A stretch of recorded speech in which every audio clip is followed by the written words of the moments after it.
8వ శతాబ్దపు దక్కన్ భూమిలో ఒక తిరుగుబాటు వీరుడి చరిత్రను మార్చాడు. 753 CEలో దంతిదుర్గుడు చాళుక్యులను ఓడించి శక్తివంతమైన రాష్ట్రకూట సామ్రాజ్యాన్ని స్థాపించాడు. ఆయన వారసుడు కృష్ణుడు మొదటి కేవలం పరిపాలించలేదు, చరిత్రను చెక్కాడు. ఎల్లోరాలోని కైలాస దేవాలయం ఒకే రాయిలో చెక్కిన అద్భుతం. ఆ తర్వాత వచ్చాడు ధ్రువుడు. సింహాసనాన్ని తన శక్తితో స్వాధీనం చేసుకొని పాలులు ప్రతిహారులను ఓడించాడు. భారతదేశంలో రాష్ట్రకూటులే అగ్రశక్తిగా నిలిచాడు. గోవిందుడు మూడోవాడు హిమాలయాల నుంచి దక్షిణం వరకు సైన్యాన్ని నడిపించాడు. యుద్ధం మొదలవక ముందే రాజులు లొంగిపోయారు. చివరి గొప్ప సింహం కృష్ణుడు మూడోవాడు.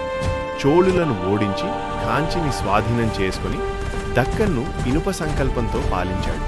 కానీ ఆయన మరణానంతరం తిరుగుబాట్లు చెలరేగాయి. 973 CEలో మన్యఖేట పతనమైంది. సామ్రాజ్యం అంతమైంది. కానీ వారి శిల్పకళ ఇప్పటికీ నిలిచే ఉంది.